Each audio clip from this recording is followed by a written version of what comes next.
हमारे राजा जी आए हाय हाय हाय आए हाय हाय हाय। हमारे राजा जी दिन में ना बोले कि रतिया में चोली खोले। हमारे राजा जी दिन में ना बोले कि रतिया में चोली खोले।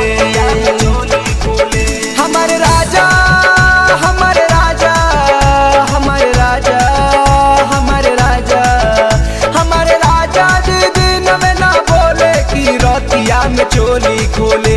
हमारे राजा जी दिन में ना बोले कि रतिया में चोली खोले कि रतिया में चोली खोले।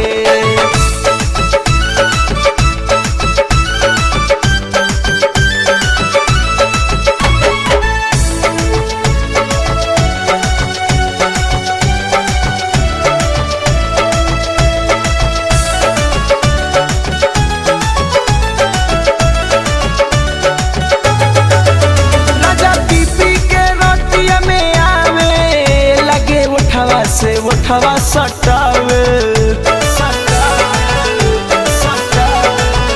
राजा पीपी के रतिया में आवे लगे उठवा से उठवा सटावे। हमरा देहिया के आए हाय हाय हाय आए हाय हाय हाय। हमरा देहिया के खूब झका झोले कि रतिया में चोली खोले कि रतिया में चोली खोले। हमारे राजा जी दिन में ना बोले कि रतिया में चोली खोले।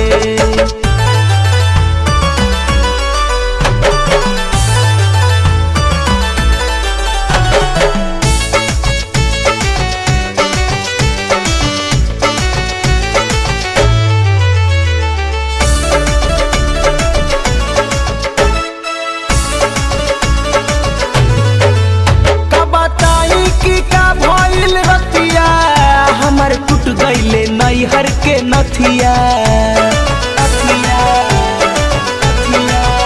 का बताई कि का भइल रतिया। हमर टूट गईले नैहर के नथिया। हम कहनी कि आए हाय हाय हाय आए हाय हाय हाय।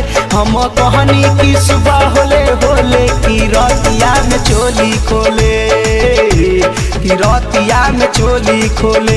हमारे राजा जी दिन में ना बोले कि रतिया में चोली खोले।